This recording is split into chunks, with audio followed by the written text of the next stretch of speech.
All right. What's up, guys? Welcome back to the IMNerd Podcast, also known as IMN. I am your host, Frazier, and this is Kenny. That's right. We are back with episode 2 now. The response has been great. I love that people actually love this podcast already. So many people are sharing it and just reaching out to me in the DMs, reaching out to Kenny, telling us they like it. I did not imagine that this would be a thing.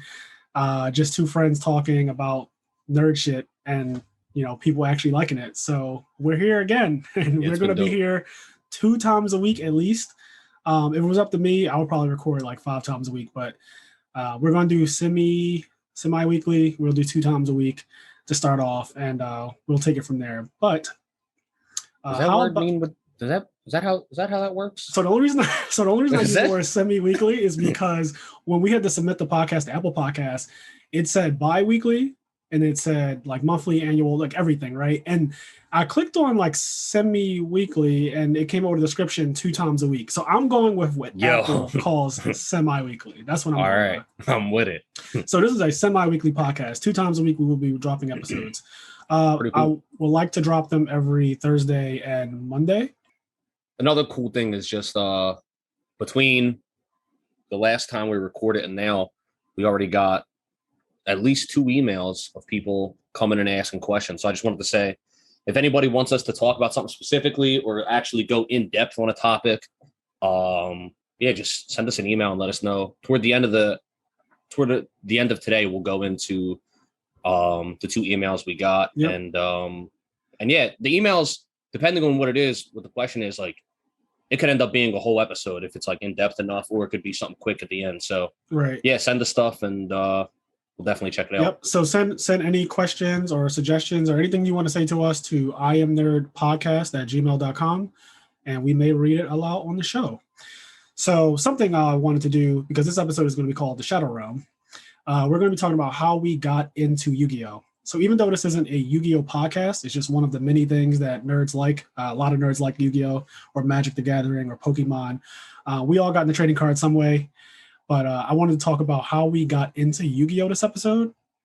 And I think we'll start off with that, and then we'll kind of go into broken cards in history and then our other segments. But so I guess I'll start with you, Kenny. How did you get into Yu-Gi-Oh? What was your first as a child? What got you into the card game? I would say first, because before Yu-Gi-Oh! Existed, there was Magic the Gathering. And although I didn't ever actually play Magic, my uncle had a big, long box, one of those long, thin boxes. Yep. Of Magic cards. Like 1,000 count. Yeah. Yep. And he gave them to me. Like, I guess he got old enough and, like, grew out of it or whatever. And, like, instead of selling it, he literally just gave me the box and had a bunch of cards in it. And then, like, I taught myself how to play in a way I didn't know how to play. But it's like I looked at the cards and I was like, I think this is what they do. And like I played with them like that with my friends. And the art was really cool. So that was the first time I got in a card game. But then Yu-Gi-Oh! Itself, I think it came out when I was in 6th grade. And with the show and with the like Starter Deck Yu-Gi and Kaiba and Legend of Blue Eyes, like I got into it basically as soon as Yu-Gi-Oh! Came out in the States. I was into it. Like I would buy the packs at 7-Eleven or the starter decks at 7-Eleven. And I got into it right from the gate with the show and just the cards in general.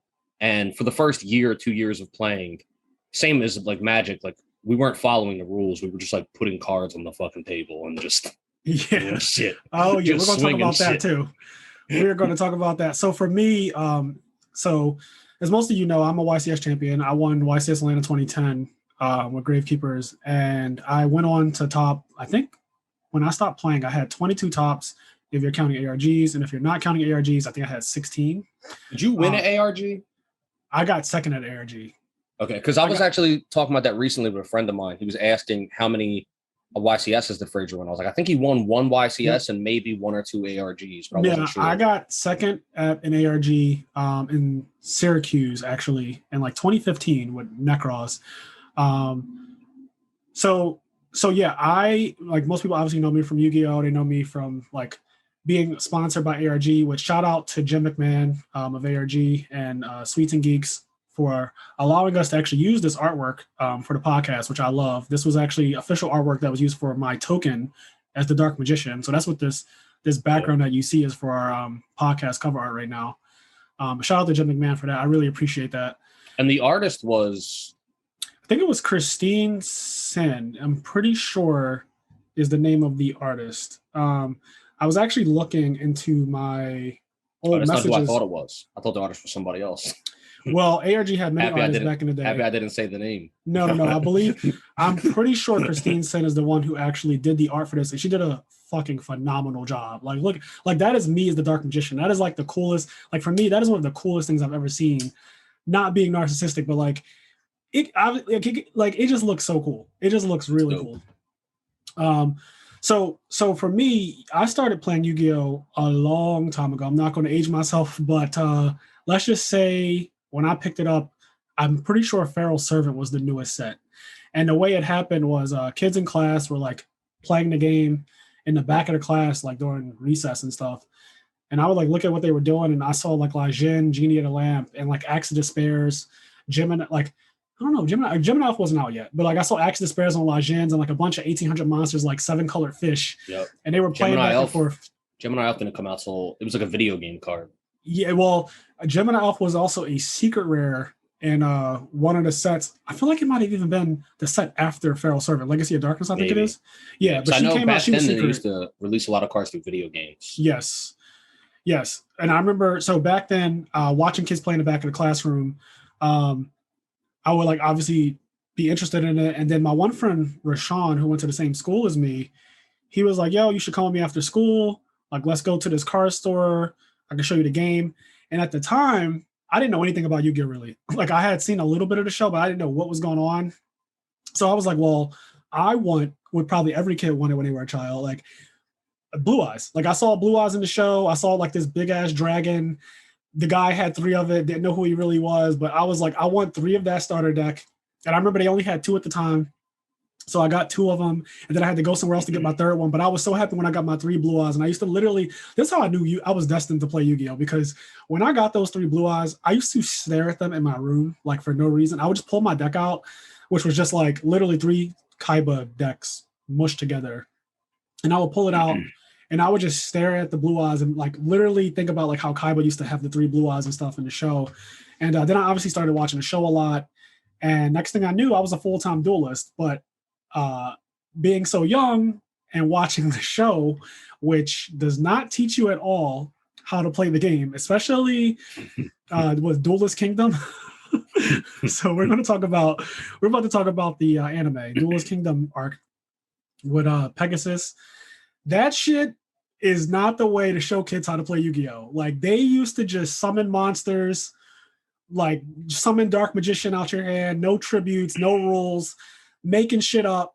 Just for lack of a better word, Yugi was out there cheating, and so was everybody else. Like, they were just cheating. Like, to be fair, though, it hasn't gotten any better. They haven't learned from their mistakes. I don't know if you've ever seen any of the new anime for Yu-Gi-Oh! I have not. Every now and then I'll check it out because I have Hulu, right? And like I'll be going to sleep and I'll throw something on.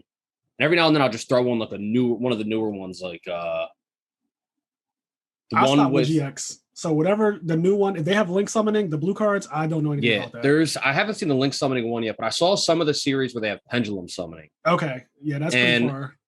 The way they duel in that game is like they just don't even duel. They have like a performance. And they go out and they ride on their fucking elephant monster and shit. And there's like spell cards on the field, and they gotta like find the spell cards and they get to use. So it's not even slightly. So it's not Yu-Gi-Oh! At all. Like, you can't learn how to play at all. Like 5Ds, they're riding motorcycles and shit. I remember that. Like at no point do they play Yu-Gi-Oh! In any of the fucking series. Yeah, I feel like GX might be the closest thing to like actual factual Yu-Gi-Oh! Yeah, probably. But Duelist Kingdom was really bad, like especially as a kid. I remember playing my friends and like we would all have decks and stuff, which were pretty much just Joey starter deck, Kaiba starter deck, and Yugi starter deck, like put together. And maybe we had some cards from packs, but like not really. We were Pegasus starter deck. Yeah, like we were pretty broke, so we didn't really have money to like go out and buy packs for how much they cost back then. So we pretty much had starter decks. And like I remember just summoning Summon Skull, like turn 1, Summon Skull, set like 3 back rows, pass. My friends like summon Blue Eyes, attack Summon Skull, and I'm like, yep, that just happened. Like my fucking Summon Skull just creamed. Like, why? He's destroyed. We learned that from the show. And then the show was even worse because I remember I started to take some of cheating ass Yami Yugi's rules, like the living arrow fused with Mammoth Graveyard to go into your blue eyes to make the attack go down every turn because it's an undead monster. And like just your monster loses 1200 attack per turn, like stuff that I saw in the show. Or have my monster, like my friend would have like Yumi on the field, and I'd be like, oh well, like my giant soldier of stone can attack the moon, and like if it destroys the moon, all your water monsters fucking drown now because they're like dried out. Like Yugi did, he did that shit on the show. Like he's playing Mako Tsunami, and Mako was bodying him. Like Mako was bodying Yugi, and out of nowhere, Yugi's like, oh, I'm gonna just have this monster attack the moon. And all of the water dried up, and Mako's fucking fish were just like floundering on the ground, like trying to gas her air. Like it was just like he just made shit up, and people went with it. Really like people accepted whatever Yugi did. Like they were just like, "Yep, that's fine. Like I guess you fucking attack the moon right now." Yugi also just like would bring shit that just wasn't in his deck. Like he was in when he got to Pegasus. Pegasus was the first time we summoned Blackluster Soldier, right? Yeah, like he's been using the same deck the whole tournament, and then like, there was like no semblance of, and then out of nowhere he just made some rules up, and Blackluster Soldier showed up. Like, where the fuck did this guy come from? He could just de-draw anytime. I think the biggest offense, or at least one of the biggest offenses, that Yugi did was he was playing against the guy Panic. I'm not gonna panic. Like you probably remember that cringy ass song, but if you watch the English dub, that was like a song that they had when Yugi fought or dueled Panic. And I remember Panic had like Castle of Dark Illusions on the field, and it was like increasing all of his monsters' attack, and it was like protecting them. And again, Yugi was getting absolutely fucking bodied as usual, but he played Swords of Revealing Light, and he like used swords on Castle of Dark Illusions or whatever, and it like bound all the monsters into the castle so they couldn't like move. And then after 3 turns passed, the guy was like, all right, my monsters are now free to attack. I'm going to end your life points. And then Yugi's like, actually, now that the swords are not holding up your castle anymore, the gravitational float doesn't work anymore. Your castle crashes to the ground with all your monsters in it, and you fucking lose. And he just cheated him. Like he just did it again. Like it's just a series of him cheating, and like us kids who are watching this who love the game are like picking up on these really bad habits, which may speak to a problem that Yu-Gi-Oh used to have, but we won't go into that. But yeah, we used to like watch the cartoon and just see people legit do whatever they wanted. And so when I first started playing, I thought Toon World was like insane because Pegasus cheating ass used to put Toon World out and be like, well, Toon World allows my monsters to not be able to be attacked. And like, you can't even target them with anything because they go back into Toon World after every time they do something. And that, it was like the most broken thing I've ever seen. Like he beat Kaiba so bad and like took his blue eyes and like made it into a Toon Blue Eyes. So I used to play with my friends and I'd be like, oh, I play Toon World, I'll take your blue eyes. Yeah, I think also, I could be wrong, but I think in Duelist Kingdom, they never attacked directly. There was no direct attack. Yeah, you except for Toon monsters. Right. I think Toon monsters were able to attack directly. Right, which Pegasus had. It's so broken. Broken. He could attack directly with his Toon monsters, but everybody else had to play by the rule. Well, I'm doing the finger quotes right now because they had to play by the rules, which really begs the question of how do you even lose a duel if you can't be attacked directly? Like if I just pass my turn, just draw Exodia, like you can't do anything. But obviously it's a TV show, so they didn't do that. Nah, they didn't. Yeah, I remember the original show. Go ahead. I was going to say on the same note, I know I'm jumping out of the original show a couple times, but well, we could jump around and talk about all this because I also watched GX a bit, But on GX, I remember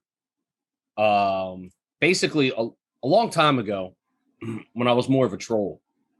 I don't know how that's possible, but I was a bit more of a troll. I remember I was in this Yu-Gi-Oh group on Facebook, and I made a post. I actually still have the post screenshot it because every now and then I'll look at it and just fucking laugh. But I made a post that says, hey guys, I have a question.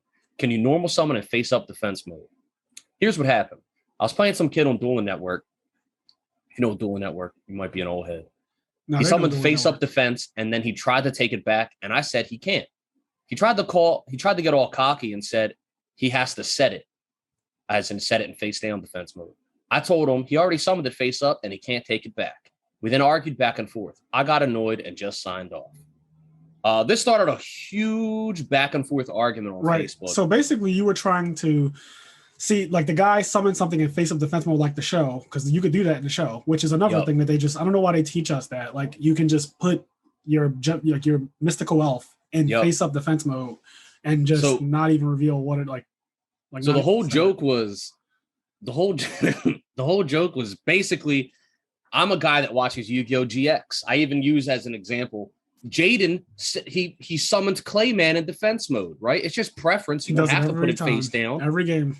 My man just summons Clayman and face up defense mode. And I remember thinking it was so funny because, like, instead of me arguing that I was breaking the rules, I was like trying to argue for somebody else breaking the rules. I don't know. I remember it was just so funny to me. I was just like, yeah, man, like, you can't take that back. You summoned in face up defense mode. So bad. And it started like a huge argument. People were getting really mad at me. They're like, just look at the official rules. And I was like, I looked at the official show. How are you going to tell me the official show doesn't have the official rules? Exactly. Like, I learned this from the show. I didn't read no rule. Who reads a rule book? Let's be honest. Guys don't read rule books. We get shit. Even when you have to put something together, you get any kind of electronic, you open the electronic, you think you know what you're doing, you plug that shit up and you start using it. You don't read rule books, you don't read manuals. I got that rule book in my starter deck, probably like 3 rule books, right? And they probably ended up in the trash. I took the little plastic playmat out. I would keep those, but the rule book, they talked about tributing and sacrificing monsters. I didn't know any. I was like, no, I'm not doing that shit. I'm doing exactly what I saw in the show. Yugi summoned this dark magician. You gonna get this dark magician. I remember also, like, episode 1, I'm pretty sure he like mysteriously drew off 5 pieces of Exodia, which, you know, that's like, obviously the odds of that are astronomical to just draw the 5 pieces of Exodia, like raw draw them.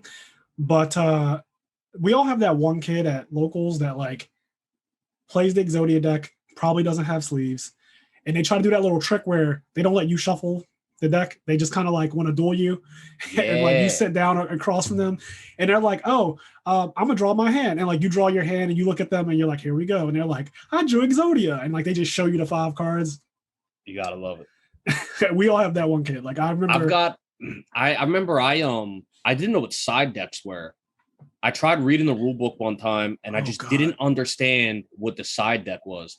And here's what I thought it was. Here's what I ended up doing.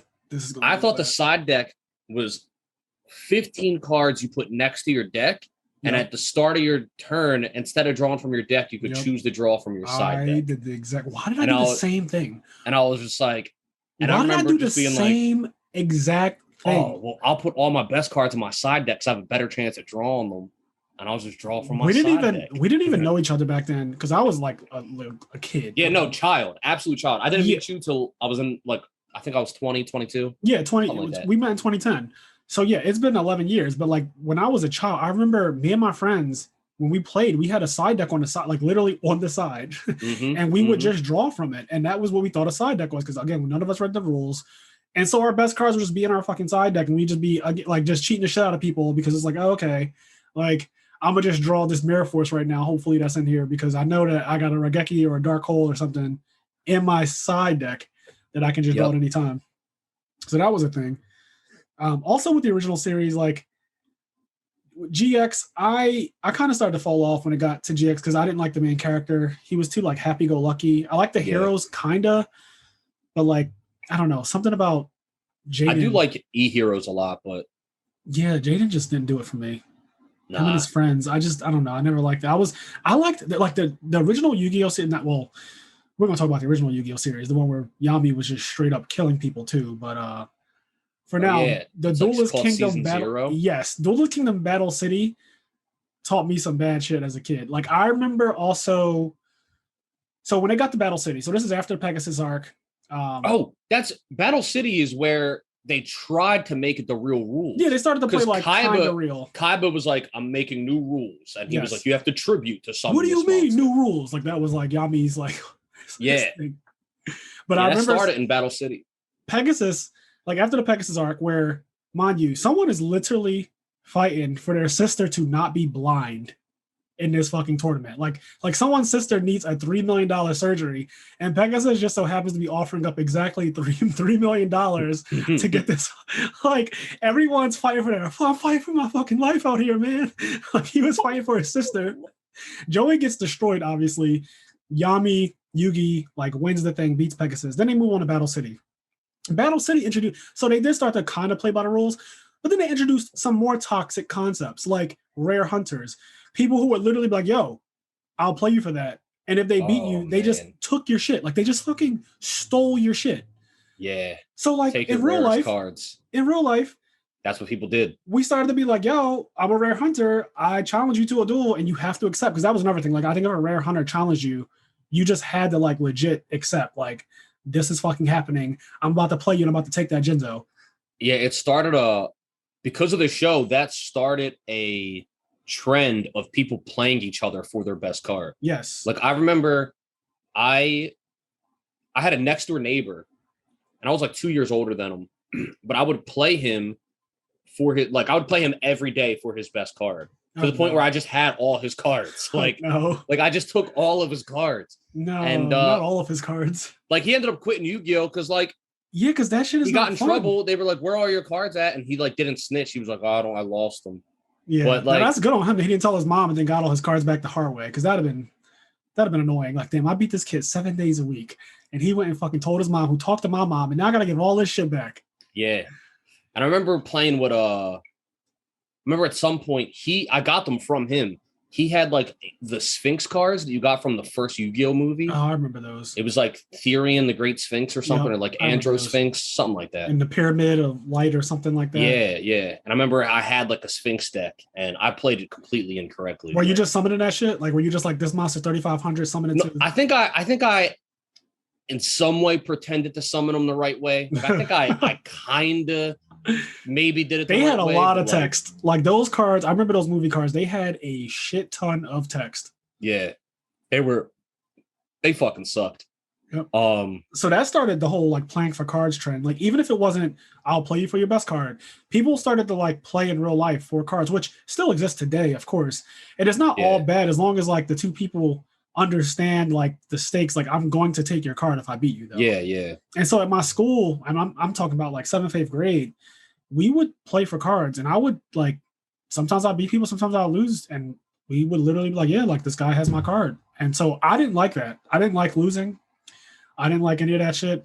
So we eventually like got to a point where I found like I was like, I'm not going to lose, and I started to make my deck in a way that was like so like I started to realize like Fisher and cards like that, just clear boards, are just like super important when you're playing like Summon Blue Eyes Attack. Like anything that just like I kill your monster was really good. Like I learned that really on like Mirror Force obviously is insane. And I ended up getting a Mirror Force. Speaking of which, the first time I ever bought a pack of Yu-Gi-Oh cards, it's Pharaoh Servant. Like I said, it was first edition. So pretty sure it was like the newest set that was out. Don't look the dates up though, because you're going to age me. But Pharaoh Servant, I bought a pack and I got a first edition Secret Rare Jinzo. Didn't know anything about Jinzo. Oh, man. This is still Duelist Kingdom time, so Battle City hasn't come out. So there's no Esperoba, I think was his name, who actually had Jinzo, the psychic dude. So this is still Duelist Kingdom. So I don't know anything about like how good Jinzo is. Like I have no idea.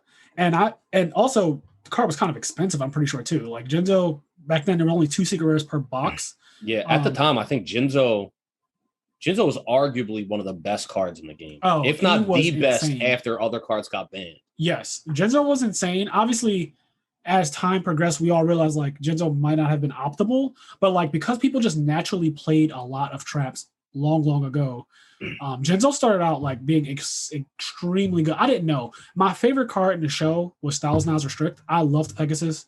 I just thought there was something so cool about how ignorant he talked to people. Like he just fucking teased you the whole game and told you like you will die, Yugi boy. Like I love that shit. Like I would. He also had fashion sense. Like I love that. Like fucking came out in a red suit. He was rich. Pegasus was like I idolized Pegasus. Like he was a fucking rich. He was rich and single, living his best life. Like he was for the streets, and he was just out here like fucking beating people with Toon World and like making fun of them and telling people like I know exactly what you have in your hand, Yugi boy. Like just ruining. Like he would ruin you, and I love that. So when I saw 1,000 Restrict, I was like, oh, I need that. Like that card sucks shit up, and like they can't attack, and you can't change position. Like I remember I got the Jinzo, and one of the guys who went to my school who had been playing Yu-Gi-Oh for a long time. I remember him having just everything really, really good. Like he just had Axe Despair used to be ultra rare. He had 3 Axe Despairs, which we really valued back then. He had everything, and he was like, "Oh, I'll trade you my 1,000 Eyes of Strict," which he didn't even like have in his deck. Like I should have known, but I was dumb. He was like, "I'll trade you this 1,000 Eyes of Strict for your Jinzo," and I thought about it for a really long time. I was like, "Man, I really want that 1,000 Eyes of Strict." And I didn't know anything about rarity, so like the ultra rare versus secret rare. And he got me. I gave that guy a first edition, mint condition, Feral Servant Jinzo. And he got I got his 1,000 Eyes of Strict. And then on top of that, I definitely felt great. Like I did the same thing I used to do with the Blue Eyes. I went home, I stared at my 1,000 Eyes of Strict. I knew I was going to beat all my friends now because I had this new fusion that's like insane, has all this text on it that I'm not going to really read, but I kind of knew what it did on the show. And as long as they didn't have fucking Karibo and Multiply, as long as they didn't have Karibo and Multiply, I was going to win. Like, because you guys remember, Yugi cheated the hell out of Pegasus to win. He was like, "Oh, you're about to suck up my Magician of Black Chaos? I'm going to use Multiply on Karibo, and then your 1,000 Eyes of Strict has to suck up 1,000,000 Karibos, and then Karibos explode on contact. So your 1,000 Eyes of Strict just fucking dies," which, again, just making shit up that I pretty much adopted from the show. I sadly have a story that's even worse than yours. Oh, no. It can't be. Luckily, it didn't happen to me, but it happened to a very, very close friend of mine. He went to a Toys R Us tournament. This was super early in Yu-Gi-Oh! And he went to, like, his parents took him to, like, a Toys R Us event for Yu-Gi-Oh! And he opens a pack. And in the pack, he gets Yata-Garasu. Yep, another secret rare. If you don't know what Yata-Garasu does, because it's been banned for 300 years. Yeah, it's been banned. It has forever. 200 attack. It's a spirit monster, which means at the end of your turn, it goes back to your hand. 200 attack, and when you deal damage to somebody's life points with this monster, they cannot draw a card on their draw phase. So Cheyenne looks at, I said his name. Cheyenne looks at the card, and he goes, "This card sucks. It has 200 attack. Oh, no, Cheyenne. It'll never attack you direct. Like it can never be." Now, mind you, he's a kid. He's a kid at the time. Oh yeah, and we were all kids. Now Yata-Garasu is his favorite card ever. Dumb kids. But back then, he looks at it. He's like, "This card sucks." At the Toys R Us tournament, he trades Yata-Garasu for a fake blue back Obelisk the Tormentor. Oh no, it wasn't even real. You remember? Back in the day, they had they had like the Slifer was red on the back, Ra was yellow on the back, yellow, and Obelisk was blue. He traded Yata-Garasu for an Obelisk the Tormentor. That sucks. I guess he didn't even trade it for a real card. Yeah, oh god. And he was like, "I got Obelisk. Look, I got fucking Obelisk." That's the thing. The show did that to us. The show made us value cards that obviously this is how it works. Like, and this isn't everything. You see something in the show and you want it. So I saw 1,000 Eyes of Strict. I didn't see Jinzo in the show at the time. So I was like, I want 1,000 Eyes of Strict. He saw Obelisk, which was insane in it. I remember thinking that, like, Slifer, seeing Kaiba summon Obelisk the first time, like all the God cards, that whole Battle City arc when he got the God cards was like, that was the best part of like Yu-Gi-Oh! Like to me, the God card era, Kaiba punching through a Mirror Force with Obelisk. Yes. Like the guy was like, "I activate Mirror Force." And he was like, "It doesn't matter." And then Kaiba saying shit like, "Screw the rules, I have money," which I probably took a little too far. But like back then I was like, yeah, like I started to like trade and figure out ways to make money. So I would like buy all the nice cards. So I just had like the God cards and shit like that. But by that point, I actually knew how to technically like play the game, but the God cards weren't legal. It literally said on the bottom of the card, "This card cannot be used in a duel." Yeah, not that I ever read that. Yeah. Oh well. people tried, man. It's funny, dude. Another funny thing about just being young and playing Yu-Gi-Oh! I didn't understand the concept of marking cards and cheating in a way of marking cards. Yeah. So my deck, I had my deck was marked essentially. All my commons weren't in card sleeves because like I couldn't afford to get all these card sleeves. I just had random sleeves. Remember, all my commons weren't sleeved. All of my rares were like in white sleeves.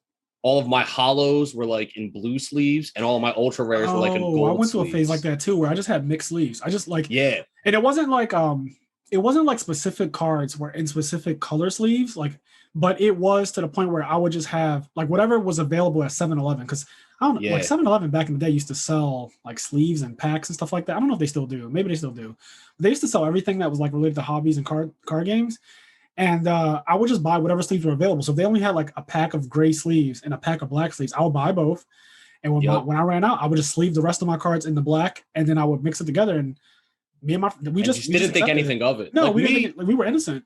Like mine were color coded, but even though they were color coded, I wasn't even thinking of it as cheating. I was like, this is my ultra rare. Like, he goes in a gold sleeve. Yes. And I remember I went to a tournament at my local called Alternate Universe, and I shuffled my deck. I put my deck down, and the guy across from me, I remember at the time I didn't get it, but I remember he like looks at my deck and he looks at me, and he like asked me about my deck and the sleeves. And like I literally told him, I was like, oh, my gold, look here, this is my ultra rare. And he's like, okay, you're fine.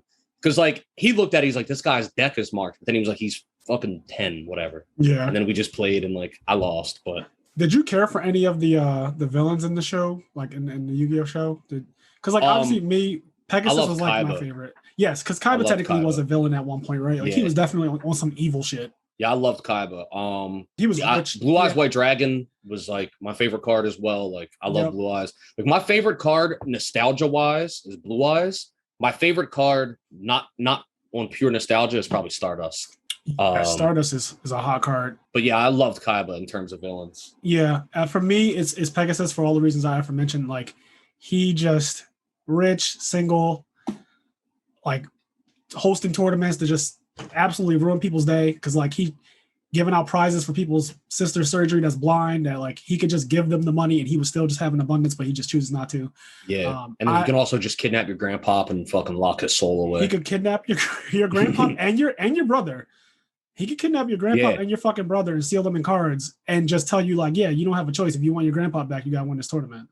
Which is and also the tournament was like, if I remember, when you won, you only got to choose one of the prizes. It was free the souls or get the money. Yeah, I don't even know if it was necessarily like free the souls. I think it might have been like free a soul. Like I don't even think it was like I don't think it was like, oh, free the boys in the slammer. Like it was more so like, do you want to be rich, or is it like fuck them souls, fuck them kids, or is it, I want this $3 million? Like what do you want? Man. Like it definitely wasn't free the souls. Like I'm pretty sure it would. He was a savage. He was fucked up. He was a savage. So I love Pegasus. You loved Kaiba. What about like favorite cards? Like throughout Yu-Gi-Oh's early history, like the early days, and even I guess like as it progressed, like what is like favorite cards that you could just think of?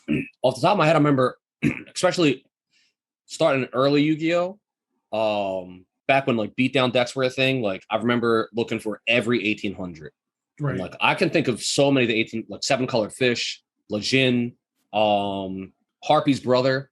Yes. And then when like 1900s, Harpy's brother's artwork was sick. Harpy's brothers was so sick. It was like Goku kind of, right? Like Goku with a mask on with like red claws. Yeah, he had like this like spiky black hair. Yeah, he had like this fat ass red claw. Harpy's brother was sick. Shit. He was my favorite 1800. And then like when the 1900s came out, like Archfiend Soldier and Gemini Elf. Yes. And Slate Warrior from the game. Slate Warrior. Do you remember Slate Warrior? That card was insane. When you flip it, he gets 500 attack. So when you flip it, he gets 500. If he gets attacked, if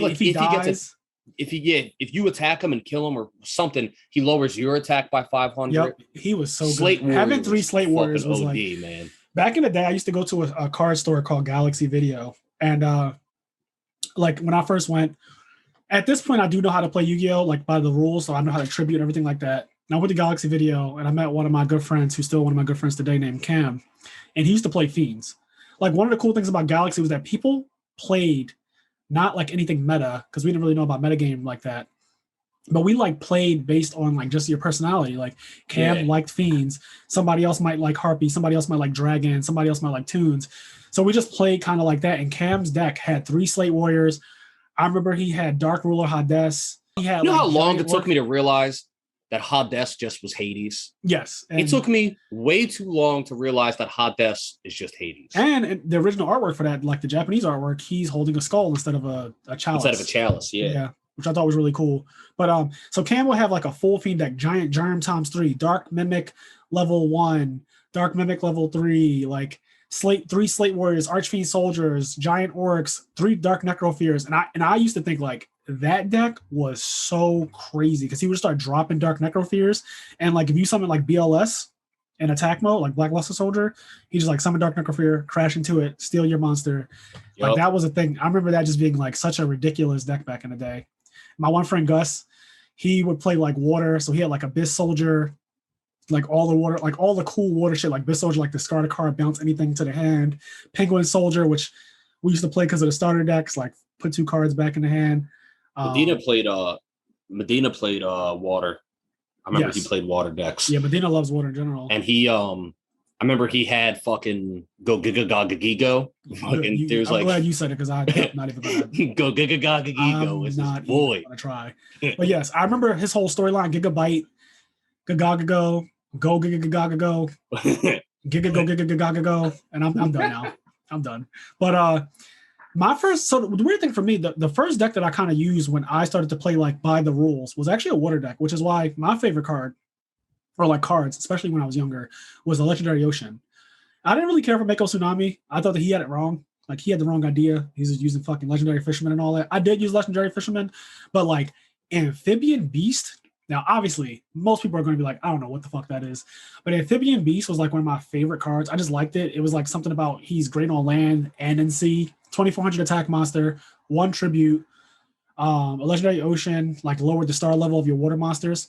So back in the day, I used to play a Legendary Ocean, 3 Aqua Spirits, 3 of that shark, like Great White or whatever it was called, like some Great White Shark or something like that, 3 7-colored fish. I would also play Umiruka. Like I would play Umiruka because I used to think like, okay, I could play a Legendary Ocean, I could play Umi, and I could play Umiruka. And I quickly realized that Umiruka was like insane. Like that card gave all your monsters 500. So I was playing Cyber Dragon way before Cyber Dragon was ever a card because I would just go banish 1, summon Aqua Spirit. And like my friends would be like, damn, like she's 2100. I'm like, yep. And then I would pass turn. And if they had something like a Spirit Reaper on the field, I would go on your standby phase, target your Spirit Reaper, and it just dies because it got targeted. And like that was a big thing. That was a big thing back in the day, just having like a 2100 attack or like 7-color fish being 2300 attack. Like just summoning a 2300 attack monster like that was insane. Like no one was ready for such high attack monsters. Even my Great White Shark was 1600 going to 2100 again. Like I had a lot of unfair. My favorite deck. So back then, so like, you know, being a kid and just like obviously I love Blue Eyes, but when I really got into the game and learned how to play, was Monarchs. And Monarchs back then, and I even up until when I met Frazier, like Monarchs were my go-to deck. Like how he was saying Cam was Fiends and etc. Like my deck for my whole life has been like my go-to has been some variation of Monarchs. I played other decks, but I always had a Monarch deck. And Monarchs back then, like this is way before Caius and Ryza existed. Monarchs back then was just like Threezaborg, Mobius, and you'd have like Thestalos. I don't know if that's how you pronounce his name. We call it Thestalos. Yep. So he would like do hand control, but Mobius like pop 2 spells or traps, and which is like at the time MST was like one of the most like MST was insanely good. Heavy Storm I think was banned, maybe not yet. If it wasn't, then we also had like Giant Trunade. We had Cold Wave at one point. We had Dust Tornado was used somewhat. There was Harpy's Feather Duster from the video game. Yep. But I remember at one point MST, like all of those were banned, and MST was limited to 1. Yes, and so Mobius popping 2 cards was so good. Yep. And so you play like pop your bottomless, even though you bottomless them, I still get to like I still pop 2 cards. So Mobius and Triples of Borg were the shit. So that was. And all the way till now, like Monarchs were always my favorite. And then like when Ryza and Caius came out, like I was I remember Ryza when Ryza dropped, it changed the game. You want to talk about some ignorant shit? Putting your opponent's card on top of their deck and making them redraw it. That was too much. Like Yu-Gi-Oh was not ready for spinning shit to the top. And then you got Phoenix Wing Blast. Yep. So in phase, Wing Blast your back row, put it on top, then draw for turn, tribute my monster, Treeborn Frog, summon Ryza, spin your monster back to the top of the deck. Yep. And now you're back like 2 turns. Like you're literally behind like 2 turns. Like that used to lost the game. If that happens, if somebody got to do Ryza and Wing Blast to you, like you're not winning. Yeah, it was bad. And some of my other favorite cards for me, I remember the whole thing about me staring at cards in my room. I was a fucking weird kid, so It just is what I was like Midoriya from My Hero Academia. Like I would like be staring at how he stared at the TV looking at heroes because he wanted to be one so bad. I would stare at my card so hard. I had I don't even know how I got it, but I got a Chaos Emperor Dragon Envoy to the End. And this is when I first started learning how to like really play, like really understanding concepts. I had a Chaos Emperor Dragon, but I didn't have Blackluster Soldier Envoy at the beginning.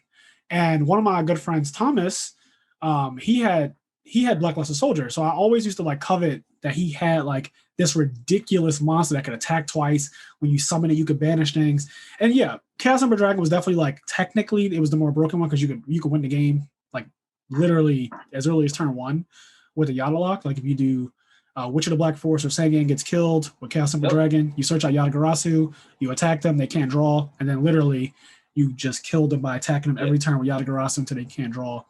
If Chaos Emperor Dragon didn't kill them because of burn damage, like Chaos would send, not destroy, send all the cards to the graveyard in your hand on the field, and then like burn 300 per card for each. Yep. And then you had Sangan or and Witch. Then you would eventually draw like Monster Born or Premature Burial. So like people, because I remember I used to play people, I used to Yada lock them, and it would be like, well, I'm at 7,800, so like they'd be like, I'll deck you out. Yeah, and I was like, well, actually, what's going to happen is you're never going to draw another card. I'm going to eventually draw a special summon. I don't even care what it is.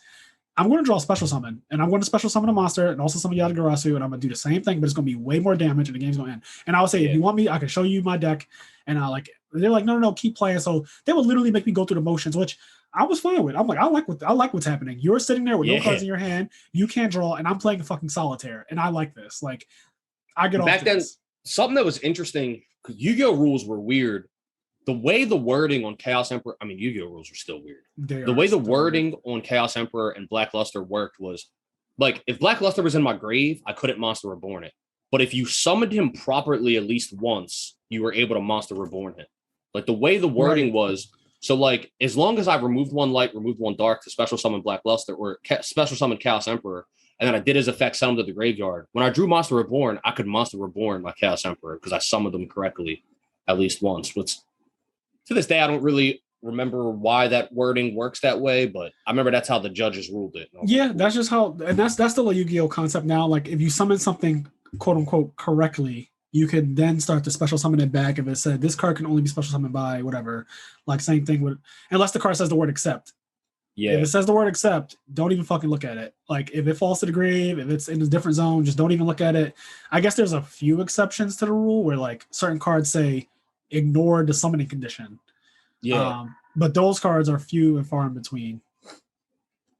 But so we could talk about like local experience and like your first local, that type of thing. Like when did you start to travel or kind of like go to a card store to play Yu-Gi-Oh, but like when you knew how to play Yu-Gi-Oh, not the beginning days when we were just something Blue Eyes, like not when we were. For me, it was pretty early because I alternate universe switch. Anybody in like Philadelphia or the surrounding areas that plays Yu-Gi-Oh knows about AU. Yep.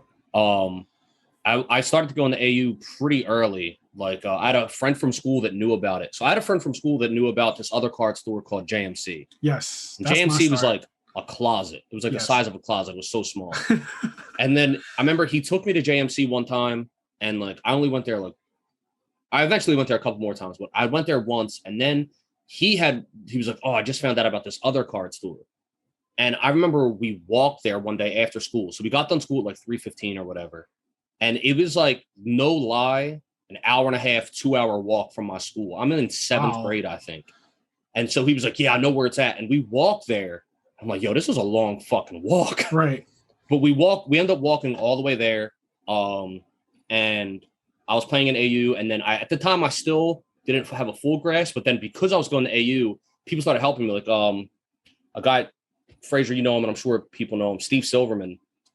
He won the last YCS. So yes, we are. Wait, he just won a recent YCS? So funny thing is, before the panorama happened, there was a tag team or like a 3v3. There was a 3v3 YCS. That's what it's called.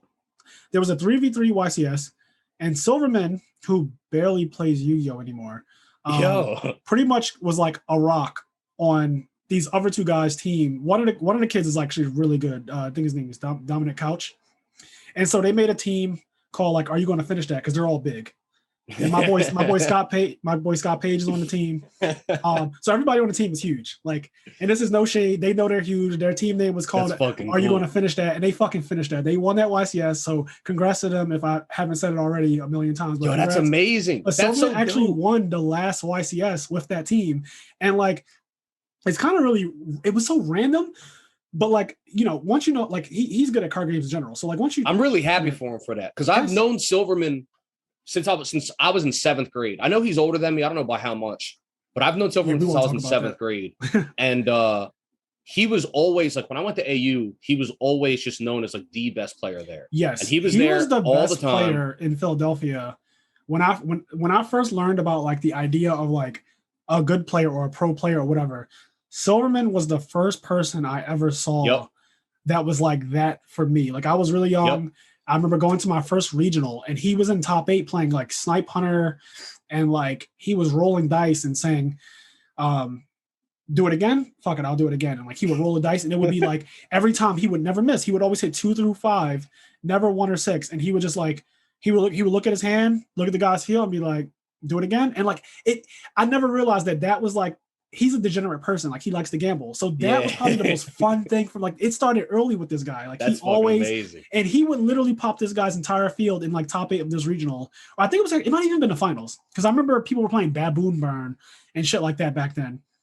And Silverman would just like pop all his monsters, like discarding cards, and just like, he ended up winning. And I used to think like, man, that guy, I want to like be good like that guy. Like I want to be in the roped off area where people are playing the game and everyone's looking from the sidelines. I wanted to be that. I saw that and that made me like really want to step my shit up. Yeah. So first of all, once again, I'm really happy for him because I know back in the day he won a couple YCSs. Like I remember he won with Lightsworn. Yep, he won a YCS with Lightsworn, and he went on the top a bunch of times. He went to Worlds. Yeah, but I know then for a while, like I don't think he was doing too well. I don't think he was topping. Or on top of that, he stopped playing as much. Yeah, Silverman started vending. Like Silverman, exactly. he's one of those people that like he was like, I'm gonna make more money vending. Like, it's so much more money vending, and it's like, you know, at the end of the day, once you've won, it kind of like your motivation can start to get a little like, I've already won. Like, yeah, sure, it's fun to top, it's sure to play with friends, but like you're not as hungry once you've won. Most people anyway. So I'm happy to hear that he won one of the most recent YCSs. That's really cool. He won. So technically, because the new remote dual YCS living room just happened last weekend, and so that I don't think that concluded though. I think they're going to play the finals in 2 weeks, but that just happened, and so we don't have a new YCS champion yet, but we will like soon. But the last YCS winner, Silverman, is part of the winning team. Like he actually won with dinosaurs. That's really cool. So which is actually hilarious. To my point. So when I started going to AU, he's one of the guys, and I remember him being kind of a degen. He was cocky, he was shit like that because he was the best.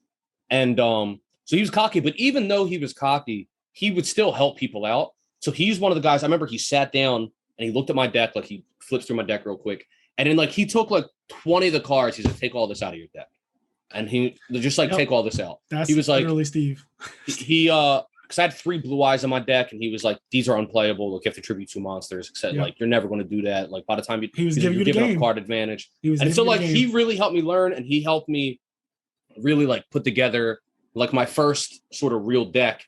He helped me, I think, build a really early warrior toolbox deck, like 3 Mystic Tomato, Marauding Captain, Solid Force. That used to be such a basic like thing to go to for people, especially noobs like. Marauding Captains, Reinforcement of the Armies, all that. Command Soldier, I think his name was. Yep. So my first like real deck was a Warrior Toolbox deck that Steve helped me build, and it was really cool. So that's when. So I was in 7th grade when that happened, and I used to walk every single day after school. That 1.5 hour, 2 hour walk to AU.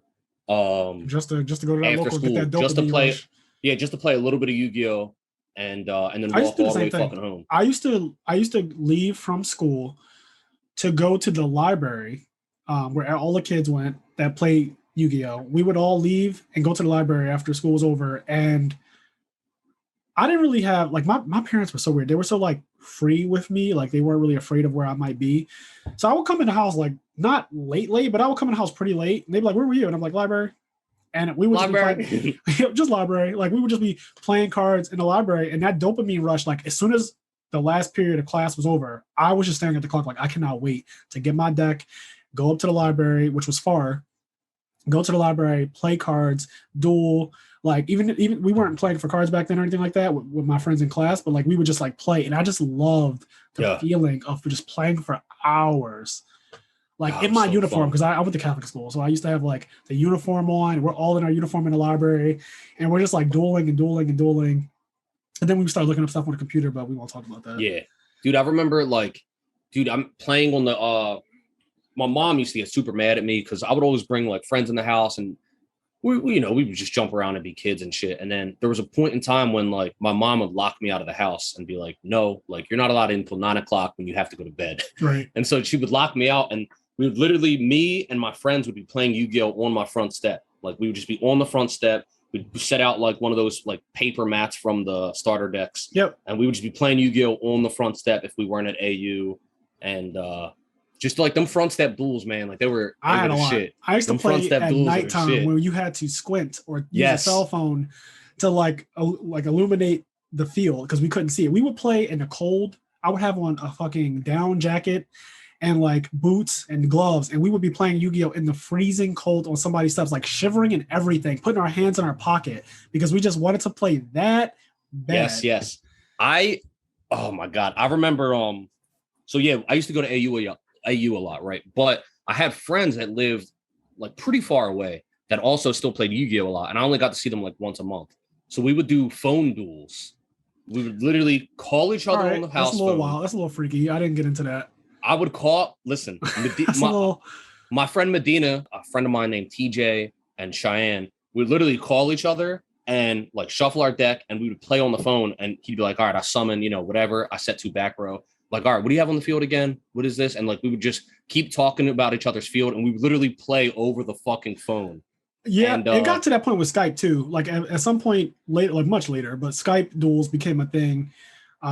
People used to do that, like literally have like, all right, you have to just trust me to shuffle and trust me to do everything, but like we're going to duel on Skype because we were just that much of we were fiends. Everyone, it was dope. If you play Yu-Gi-Oh, you probably were a fiend. I was fiending for it, man. You might still be a fiend, and there's nothing wrong with being a fiend. For the most part, nobody cheated except for my one friend. I won't say his name. Every fucking time he needed 7 tools to bandit, I was like, man, you're fucking cheating. I was like, you have 7 That's such a random card to cheat with, though. I'll never forget. I can see we were talking about like pot of green, Raigeki, 7 tools, mirror force, something like that. You're talking about 7 tools of a fucking bandit. Every single fucking time he needed 7 tools, he had 7 tools. I was like, come on, man. Like, you always have 7 tools. Get out of here. All right. So let me dive into, so that's pretty much like you going to locals, that whole thing. I want to talk about JMC Collectibles because that's where that was like my first, like technically that was my first local. That's the first place that I played in a Yu-Gi-Oh tournament. JMC Collectibles, close to Philly. I used to go there, and I was really young when I first went. Seeing this is now at this point we're in GOAT format. I don't know what that means, but we're in GOAT format. So I'm young. I go to the store, and these people just everyone's pretty much playing the same deck, like kinda like a variant of the same deck. Lights, darks, Chaos Soldier, that whole thing, confiscation, like it was like the first ever forbidden list. It was like that first time when they first made a list where you had to like, you couldn't play this, you couldn't play that. And I just remember Century out yet? Yeah, it was. Delinquent Duo, Forceful Confiscation. Like this is like the first ever limited list. Yeah, people would just have people had binders, and like I was used to seeing binders that were kind of like whatever, like these are local binders that just didn't have much, but these people had like, I'm talking about a page of Ring of Destructions, a page of Gemini Elves, a page of Chaos Emperor Dragons, and I was like, damn, like these people have they were grown, like they were adults, and they just had so much. I couldn't fathom, like, holy shit, like how do you end up with so many cards? And then like a lot of times the people who had all those cards, they weren't even necessarily like good at the game. They were more so like collectors who happened to have decks, and they would play in the tournaments and stuff like that. But like that local is like the beginning of my Yu-Gi-Oh life, because essentially that is where I meet Sean McCabe, and we're both like legit 13 or 14, super, super young. I meet this kid. His dad used to always come to the local with him. We end up playing in one tournament. He scrapes me. Like the first time I played at a JMC local, I was playing with my Warrior Toolbox deck, or I was playing with my Fiend deck, which was basically a copy of Cam's like Fiend deck with 3 Dark Necropheres. I got scraped. They were playing Chaos. They were playing Goats and Metamorphosis and all that shit, or like some kind of like Chaos deck. So I got absolutely destroyed. And immediately after I got destroyed, one of the guys there named Kevin Daly, he was like, let me see your stuff. Yep. Dante and Kevin were like the two best players at that local. Yep. Kevin walks up to me. He was really nice. He was like, let me see your stuff. So he looked at my stuff. He wanted to trade me. But I could tell because of how good he was, like he beat the shit out of me. I could tell how good he was that I should not trade this guy. I knew. He wanted a lot. I had like Sacred Phoenix and Nephthys, a lot of cool cards. And he wanted to juice you. He tried to juice me. He wanted to juice me, but I knew I was like, this guy's way too good. And he opened my binder. He looked through my binder was insane. It started to get like really, really good. Not as good as some of the adults, but like it was a good binder for somebody who was like 13, 14. Like I had some good shit. And he looked at all my stuff. He was like, yo, why don't you like play Chaos like we're playing? And I was like the light and dark deck. And he was like, yeah, like just play like Chaos. Like, and we started to literally sit there and we Magician of Faiths, Night Assailants. I had a Time Wizard in my deck at one point. Apprentice Magician was in my deck. I remember playing Sacred Phoenix and Nephthys, and I had a little combo with Ring of Destruction and Time Wizard and Torrential Tribute that I would do. But he basically helped me build like my first Chaos deck. And I would play him. I never won. He would destroy me. Even when I had that crazy deck, he would just beat me every single time. And that started to tell me like, okay, I was the best amongst my friends, but then I go to this local store and everyone is like pretty much better than me. Like McCabe was better than me. Dante was way better than me. Kevin was way better than me. I thought like there's no, like these guys are so far ahead and they used to beat me. I used to come back every Saturday, play at that local and get scraped. And I would come back every single week nonstop because I just like, I had to have it. I had to play. I had to compete. It was in my blood. Like I needed it. I needed to get better. It was like the hyperbolic time chamber. I was like, I'm going to be better. Dude, it's crazy that we could have met at that exact same time. I was going to AU every Saturday. Yeah, so like because it was up the street. JMC and AU are actually like, they're literally a linear line from each other, but they're kind of like, there's like probably like 4 miles between them or something like that. It's fucking crazy that we didn't meet until Red Caps. Yes. In 2010. Yep. Because like we were both playing Yu-Gi-Oh! Every single weekend. I played every Saturday and got scraped every Saturday. That's faithfully. It's so crazy. And I loved every minute of it. Like I didn't like losing because I'm like, I don't like losing. I'm a very competitive person. The people who know me, and if you don't know me, I'm a very competitive person. So I really, really hated losing to these guys every weekend. Every time I had to play them, it was to the point where Dante used to say stuff like, come on, Frazier, come on, time for me to wax that. Like he knew like he was paired against me, he was going to beat me. Even though technically I had a deck that was like very similar to his. Like I had a Chaos deck. It was like the same concepts, all the same things, but I just didn't know how to actually play the game. Yeah, you didn't have the meta. You didn't have like the meta mindset. And also Kevin also put me on metagame.com. So then I started to study that. I started to go home and like literally spend hours on metagame.com looking up the top 8 decks, looking up articles, reading feature matches, and that consumed my life. Like I didn't care about school anymore. What was the name of that other website that everybody used to use for Yu-Gi-Oh? Pojo? Like Pojo. Yeah. Yep, I know exactly where you were going. I'm like a Yu-Gi-Oh! And I'm a bit of a Yu-Gi-Oh! historian. Yeah, Pojo was like big because Pojo also had like Pokemon trading card game, Magic, but it was really a nice and toxic place for Yu-Gi-Oh!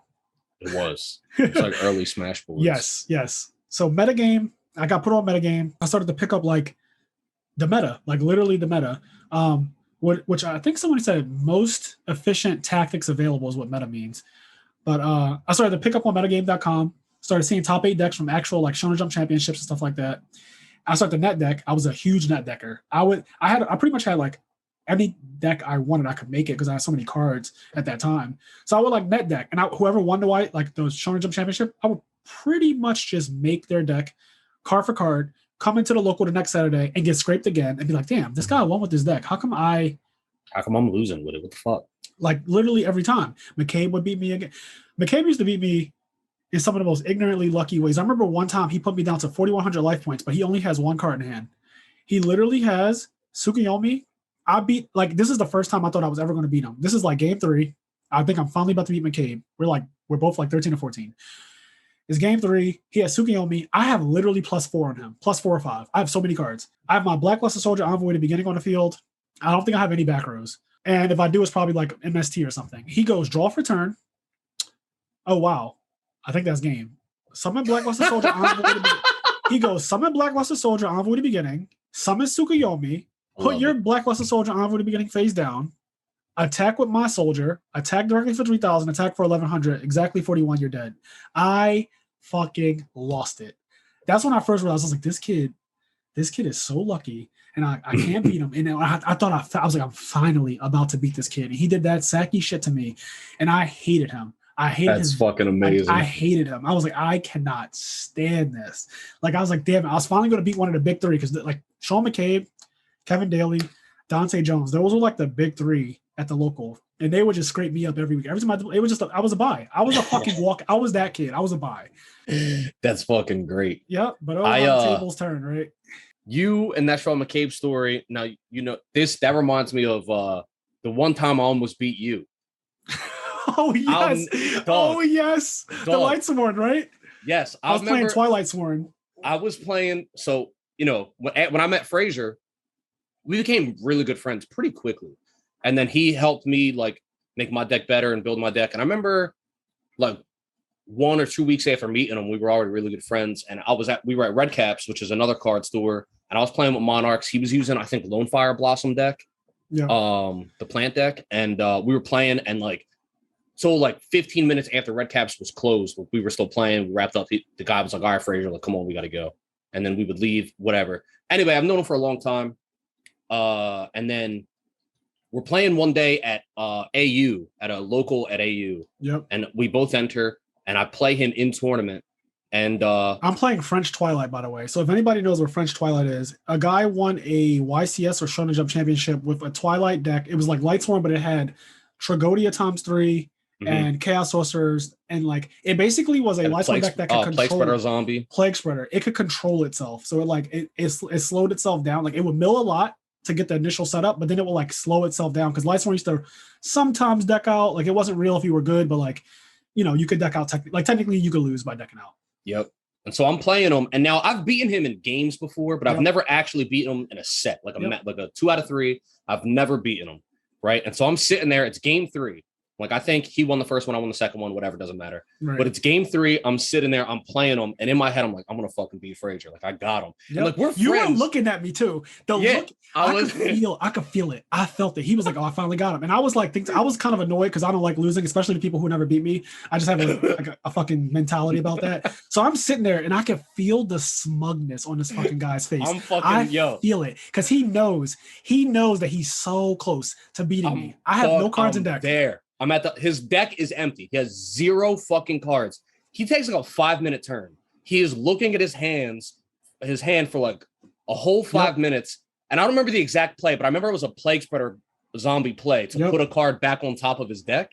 And then like, ultimately, I don't remember the exact play, but he ends up beating me. Yep. I end up killing you at the very last moment. Like I literally am about to deck out. I Plague Spreader to give myself one more card on top of my deck. And then I like probably drop like some JDs or like some, I don't know. I dropped some. I did something to like not deck out that turn, and then I killed you on the following turn. Yes, and then like I remember just like sitting. I'm so fucking close. It was, and then like the game was over, and like we shook hands, and it was like tense for like a second. It was because I was tense for a second. I felt that smugness, dog. But then we just kind of laughed. We like shook hands and just laughed. You were like, I remember Frazier saying like something like, "You thought you had me." Like, you thought, like he was like, "You thought." Like, because it was tense for like a moment. It was, but then we both kind of. You could tell I got serious. You could tell I got serious because I got real quiet. Like we probably when we played, we used to like joke around and like have a really casual. Yes, like, I wasn't really competitive with you like that, but I'm a competitive person naturally, and everyone knows that. So like beating me, people wanted to beat me. Like obviously I was fucking good in my area. I was one of the best players, and like I didn't want to lose,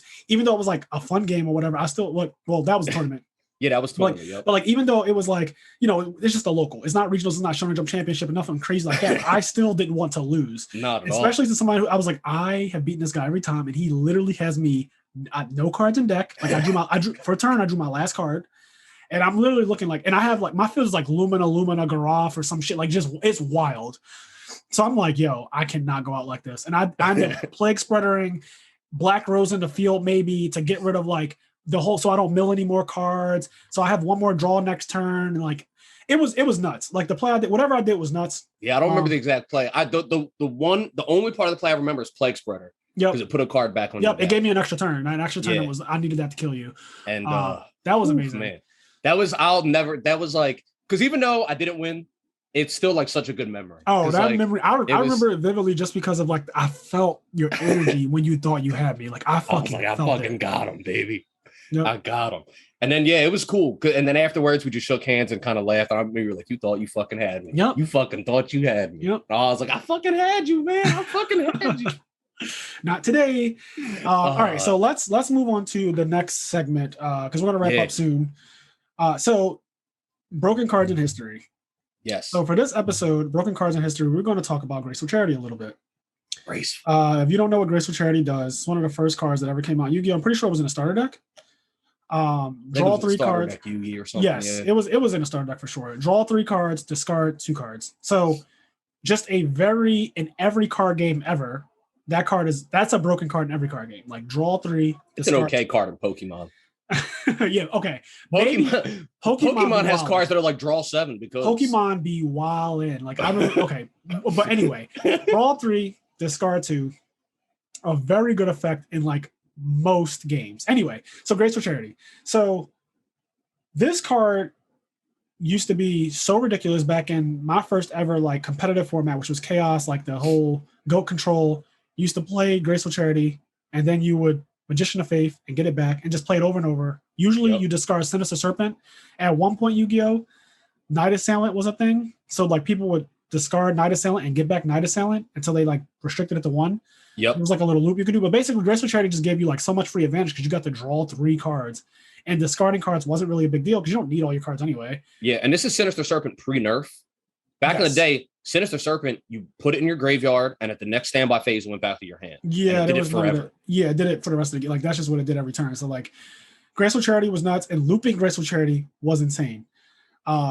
Graceful Charity has been banned, I feel like 10 plus years. I don't know if Graceful has ever like since it's gotten banned. I don't think it's ever come back. It's that ridiculous. Man, that card is too good. You guys can let us know in the comments or like, submit an email to us at IMNerd.podcast@gmail.com. But I'm pretty sure Graceful has been banned and never got off. And I asked one of the up and coming, like better players. Actually, I shouldn't even say up and coming. This guy is a YCS champion already. I knew him since he was young, Christian Urena. It's kind of interesting because like now he's won a YCS. He actually won I believe it was a 3v3 YCS, or maybe it was like a 2v2 YCS, something like that. But he won a YCS. Really good player. I literally watched his kid because he used to go to AU as well. I literally watched his kid like grow up and be, I guess, a scrub, right? Like be a casual scrub. So like now he's literally one of the top players in the game, which I actually love seeing. But I actually messaged him and asked like, so I don't play current Yu-Gi-Oh, but would Graceful Charity be good in today's day and age? And he responded. I'm going to read out his response. So he goes, yeah, like it would be ridiculous. Like he said it would be absolutely insane. Every single deck would play it because every deck has an effect that would trigger in the graveyard, and Sky Striker would have 3 spells on turn 1. So people who know Sky Striker, like Engage, literally Graceful Charity, you could discard 2 spells and then Graceful will go to the grave, and then that would literally trigger Engage, the full effect of Engage, immediately on turn 1. So I didn't even think about that, and I actually know what Sky Strikers do. So he was like, Sky Striker will have 3 spells on turn 1. He considers it to be a super staple.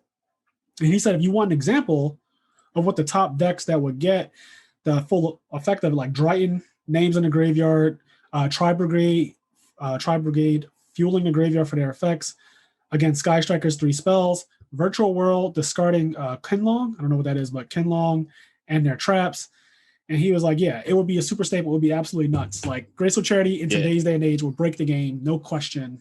That card is never not good in Yu-Gi-Oh. Like back in the day, like I don't know, I don't remember if you mentioned it or not, but yeah, during Chaos, you draw 3, discard a Dark of Light, you summon Emperor. Yep. Summon Black. Just that easy. Like, turn 1, here's Emperor, like deal with it.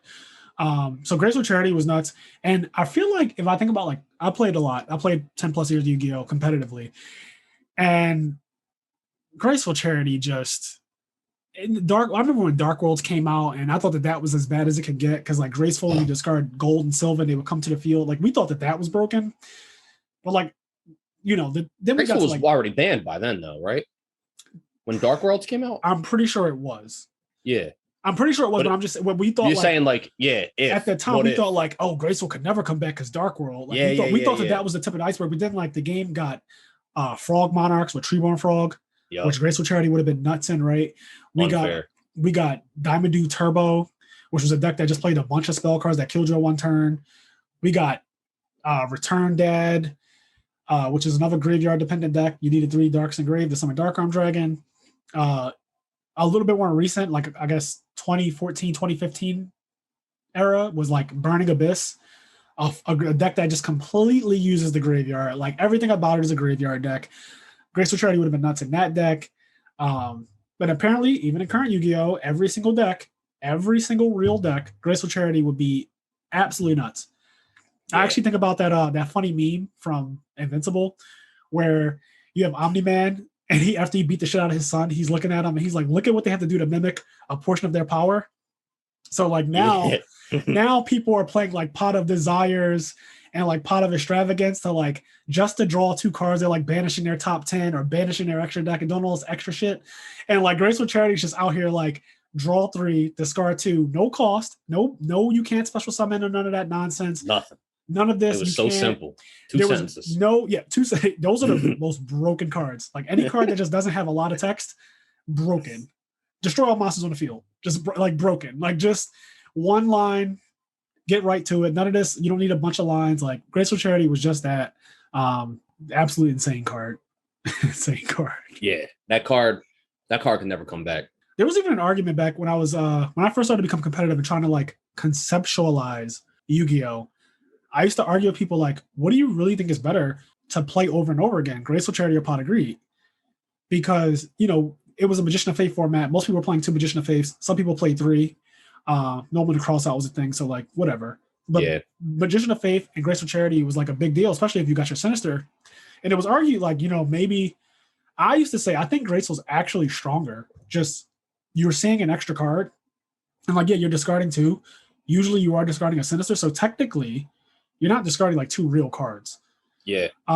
But I'm a firm believer that you don't need all your cards to win anyway. And like, yes, Pot is an overall advantage because it's raw. You just get 2 cards. There's no discarding or anything. But like seeing more of your deck, I just think that in every card game, if you just see more of your deck than your opponent, you will just win the game because you're playing to the situation that's evolving. Like right now, I need to find a cross out to like, oh, I know he has a Magician of Faith set. Like I need to find a cross out. Graceful Charity technically gets you there closer, like faster. Like even though drawing 2 is nice, drawing 3, that 1 extra card, and then maybe even setting up your graveyard. So you're like, oh, I drew BLS. I can just summon it and priority banish or face down Magician of Faith. I didn't draw a cross out, but it's good enough.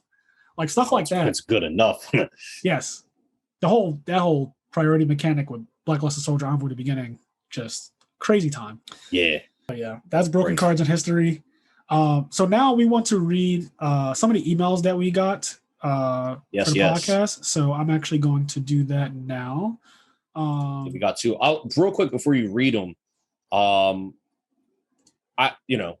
this isn't anything we talked about or they talked about. So I would avoid saying their last name because for some of these you can see their last name. Yeah. Unless somebody says like, hey, you're allowed, you can say my full name. I'll just say your first name. I don't want to say your last name without like permission or whatever. We will definitely only be saying first names. And sometimes we'll even assign a name to the email, like an anonymous name. Like we'll just give it one. That's fine. So our first ever email to the IMNerd Podcast is from Joel. And Joel says, hi, my name is Joel. Great first podcast, and I enjoy listening. Had a few questions I wanted to get both of your thoughts and opinions about. So his first question is review of Loki season finale and thoughts on the next phase of the MCU. So Joel, I have finished Loki. I finished it like 2 days ago. But I believe Kenny has not actually started it yet. So I can promise you we will do a full talk about Loki and probably we'll do, just because of how many MCU movies there are and shows, we'll probably have to do multiple episodes to cover a lot of them. We'll probably have, but anyway, I can't really talk about Loki at the moment. I'm in the process of re-going through the full series from the beginning. I got Disney Plus, and I'm up. I just watched Iron Man 3 last night. I basically didn't get to see every single Marvel movie, and just because like I want to see them all in order, I was like, fuck it. And I've been binging all the Marvel movies in order. So I really want to watch Loki, but I'm waiting until I see everything that leads up to it. So I'll be on it soon enough. All right. So question number 2, name a game you found difficult or a gaming moment where you wanted to break your controller. Oh, man. So in terms of a recent game that I found really difficult, or at least want to break my controller, Knockout City. It's a 3v3 dodgeball game. team-based game. It is insanely fun. I've been playing it a lot. But when you play by yourself and you have like randos as your teammates, it is infuriating. Like people just run in, they fucking run in and try to team fight 1v3. Like they don't team play, they don't pass the ball, and they're just so damn brain dead. And there are multiple times where like I want to break my controller. I have a bottle right here, a bottle of vitamin water that's like messed up. I'm showing the camera. I was so angry the one day, and I don't rage like this anymore. I was so angry the one day I grabbed the bottle and I was just smacking it against my desk. Like I was just smacking. I was so angry because like my team would just run in. And in terms of recently, Knockout City, it's one of my favorite games I've ever played right now. But sometimes my teammates make me want to break my fucking controller. I understand that. I understand that completely, which is why I don't do many things that involve teams, because relying on people is shit. Hell yes. I'm gonna just keep it as candid as that. Like it is just so for me, I have a lot of experiences with games that I found difficult, but I mean, Final Fantasy VIII had a part where you fought like Omega Weapon, and I used to fucking rage. Like he was an optional boss that you fought towards the end of the game, and I would get scraped, and nothing I did even came close to beating. I was like, this is bullshit. Like this game is such bullshit. Like I used to, curse and go crazy and just that. I think I actually threw a PlayStation controller like when I was really young, and maybe even broke an analog stick because I was that mad. Like that game used to piss me off. As much as I loved it, some of those battles I did not like losing. Yeah, another real quick example of a single player game, XCOM 2. XCOM 1's okay, but XCOM 2, a lot of people told me I would like it because I'm really into strategy games, but I'm not going to get all into it right now. But XCOM 2, I honestly just think is poorly designed. Maybe it's not. Maybe I was just being bad, but XCOM 2 was just frustrating. Like I played on the hardest difficulty, and it wasn't fun. It was just like frustrating. I didn't really enjoy that. And then back to competitive games, Melee. I played Melee since it came out, and I played it competitively, and that's just a hard fucking game. Yes, I can agree. Melee is a very difficult game, especially at a high level. Like it depends on what you want out of it, but if you're trying to play at a high level, Melee is Super Smash Bros. By the way, Super Smash Bros. Melee is just insanely difficult. I concur with that. I've definitely seen people rage quit from that game for sure. What else would I say is difficult? Okay. Legend of Zelda: Ocarina of Time. So there was a part in the Forest Temple where you fight like a Phantom Ganon. Yeah. And I was young. I didn't know anything really. But I remember having Game Informer magazines. I don't know if you guys know what Game Informer is, but Game Informer magazine had like a strategy guide for certain games in it. And one of them was Ocarina of Time. It said that you needed to, he would throw out these projectiles. And it said that you need to volley with Ganondorf. And then when he's weakened, like you can attack him. That's what it would say like in the strategy guide. So I didn't really know what the fucking word volley meant because I was too young to like understand that word. So I literally used to play him and I would try to shoot an arrow at him. I would throw a bomb at him. I would Den's fire, Ferrari's wind, Nehru's love. Like, I mean, literally man was doing everything. Bomb chew, try to attack him with the master sword. Nothing worked. I was like, this is ridiculous. Like I'm using everything I have in my arsenal and nothing works on this guy. And the whole time, all you have to do is when he throws this stupid projectile, slap it back to him, and then he gets hurt, and then you could go and attack him. But I didn't know that. I raged as a kid. I used to tell all my friends this game is fucking stupid. I hate this game. All right. Yeah, that game's actually ridiculous. Yes, the game is ridiculous. I hate this game. Don't want to play it. Like, y'all can take this 64 shit and walk it out. I was not a fan. So yeah, that was my difficult one. Definitely threw my my controller, my N64 controller, and it didn't operate because Nintendo products they can take a beating. They can. So question number 3 from Joel: reflection on playing games locally versus online, and he gives the example of like GoldenEye. So I guess I'll lead with this one. I played GoldenEye back in the day. Like I was an avid GoldenEye, Diddy Kong Racing. I played like I used to go over to my cousin's house, and they would have a 64 with all the games, WWF, SmackDown, or whatever it was called, or No Mercy. I think it was like No Mercy or something like that. We used to play all of that shit, and there was no like online play, or at least not that we knew of. But we would play GoldenEye. I don't really care for shooting games like that. I'm not a big first-person shooter person, but like I actually enjoy, for whatever reason, playing with Oddjob. GoldenEye. Fucking scumbag. I'm a terrible person. I have no problem. I have no problem picking the cheesiest character, playing the cheesiest decks, like using the most cheesy strategies. Like I fucking won with Gravekeepers playing Road Tribute and people dropping their hand. So like I totally get the whole, play what's unfair. I like breaking things. I like things being like unfair. I would play with Odd Job, and that shit used to get my rocks off. Like I would get my rocks off.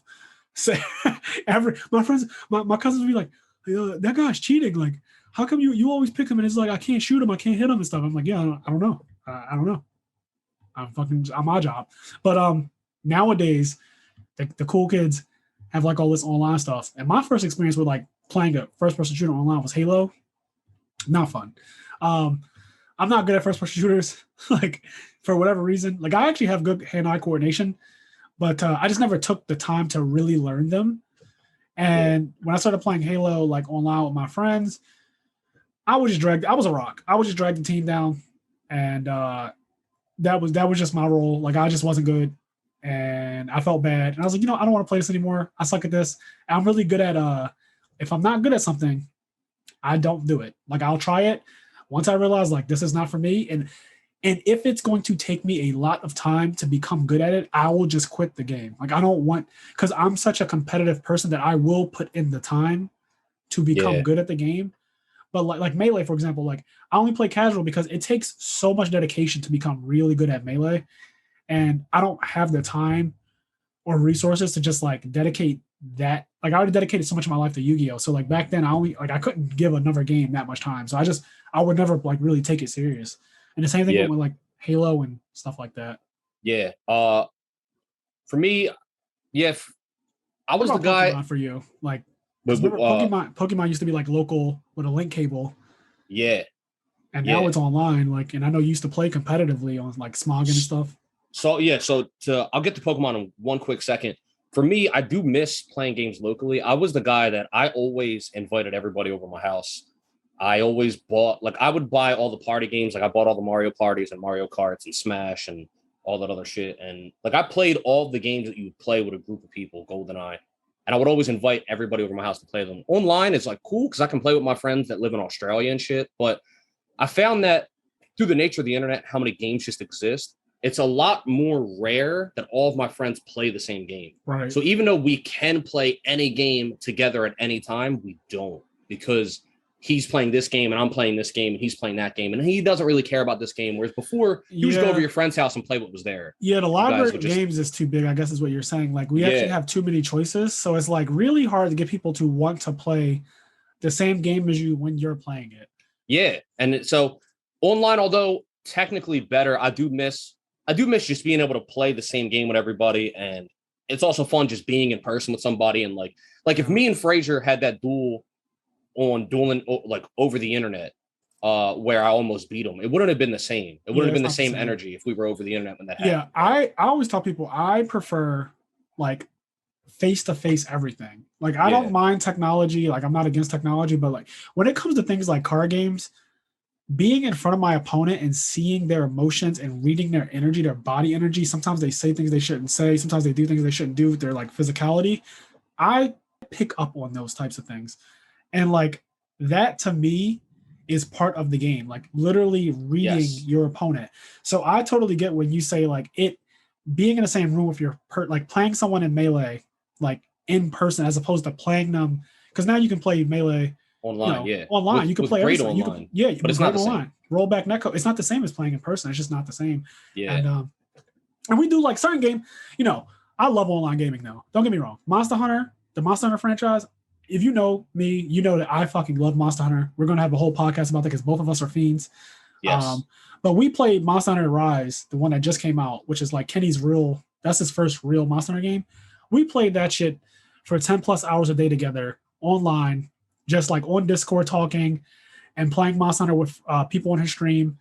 And literally it brings me so much joy that like he's at his house, I'm at my house. These people who we don't even really know, they're wherever they are. And we're just playing this game together, and our characters like have on different clothes and different weapons. Yeah. I love that. Like that is something that I literally love the feeling of like this world that exists where you don't have to worry about all the nonsense going on outside, all the election and all the bullshit, politics and gender politics and race politics. Like, you just can literally exist in a virtual world with your friends, no matter where they are. Just kill Rathalos. And just have fun and kill a fucking Rathalos, kill anything, kill a Fatalis, a Raytheon. Shit was fun. But on the Pokemon thing, I won't get too into it now because that's a larger conversation. But in terms of locally and online, I didn't play Pokemon competitively too much when it was locally, like Link Cable and shit. Just because I was younger and also just the resource of it. But once Pokemon went online, and you could battle people over the internet, that's when I started taking it seriously, and I played really competitively and entered a bunch of tournaments and did it really well. So yeah, Pokemon for everything me, I know about like competitive Pokemon. It's kind of interesting. Yeah, we can definitely have like a whole thing about that. I can't get into it now, but yeah, Pokemon online, I love, because I loved competing in that game, and I played it so fucking much. Yeah, you were on Smogon heavy. You're the one who introduced me to Smogon and like that whole world. Yeah. Yeah. So we will definitely do some competitive Pokemon, and also like the Pokemon trading card game, because some of us have experience with that, and also Pokemon the anime. Pokemon is the biggest franchise in the world, so at some point we will definitely discuss the Pokemon franchise. And then Joel has one last question, which is a quick one. Have either of you experienced virtual reality? What are your thoughts on virtual reality as a form of gaming or watching films, etc.? Kenny? Yeah, I've experienced it. I put the VR. It's pretty cool. It's like kind of surreal. Like, I remember, I wouldn't say I didn't play like a full real game, but I played sort of like a demo game, and I had the VR headset on, and it like put me in this elevator, and I went really high up, and it does like trick your brain. Like, it felt like I was in an elevator. Oh, wow. In a way, and it like tricked my brain. I could like look down and like look all around me, and then like a fucking plane crashed into the building, and the building started falling, and like, it does kind of trick your brain a little bit. Like, it sort of scares you a bit. And so it was cool. It was a cool experience. However, I'm greedy and I'm a fucking weeb. So like, to me, that's still fake VR. Like, I want some dot hack. You want some Black Mirror type shit. I want to put a helmet on, and I like my consciousness is in, like, I feel like I'm right. Like I do a backflip. You want some sort of feel online, like I'm there. I might get trapped in this game type That's shit. what I want, man. I want real VR. You want some Matrix. If I die in this, I die in real life. Like, I want Tron. I want Tron, man. I want real VR. Yeah, so I don't have much experience with virtual reality, honestly. And this is wild, but I feel like the last time I ever had virtual reality was when I was like legit 10 or 11, and I went to this place called I don't even remember. It was some arcade place that was next to my house. I went there and they had Tekken, and you would put on like the headset and you choose your character, whatever, and you would have to like punch and kick, and like it would do that on this, like you would play a computer character, and you punch and kick and would like literally do the same thing.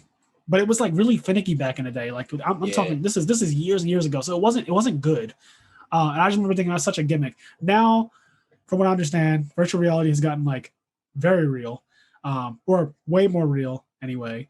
And I have not seen the new technology actually being used yet, but I'm sure it's absurd. Yeah, it's pretty cool, but I don't want people to get complacent. I want the real shit. Yes. I want to get stuck in a game. Like I said, you want that sort of online where you can have a relationship with somebody. That's what I want, man. And everything feels real, if you know what I mean. And if you die in that, you die in real life. Yeah. And then finally, he doesn't have a question, but his last thing is just, he recommends we both watch Castlevania. I've actually seen season 1, and I've been meaning to get to season 2, and like I think season 3 is out now.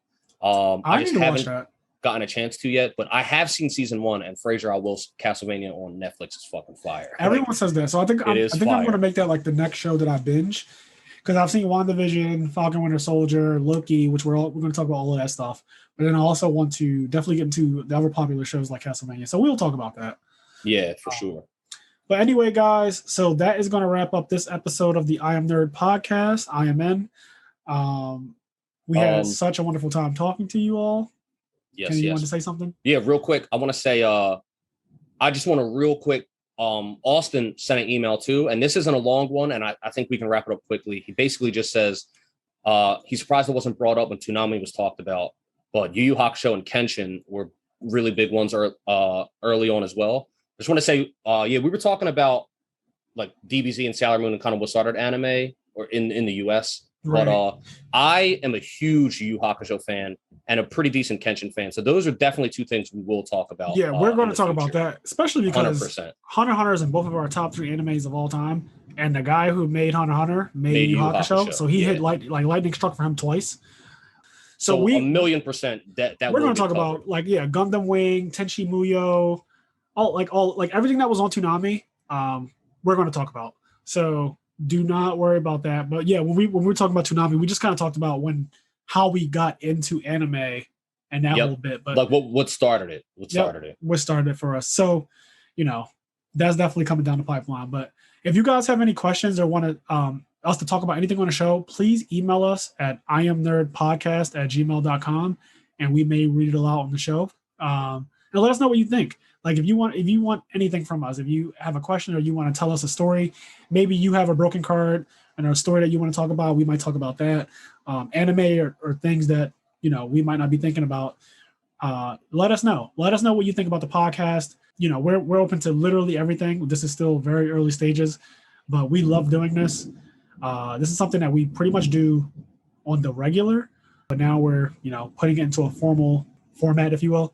So, well, anyway, guys, that's it for today's episode of the IMNerd Podcast. And as always, so long, Gay Bowser. So long, Gay Bowser.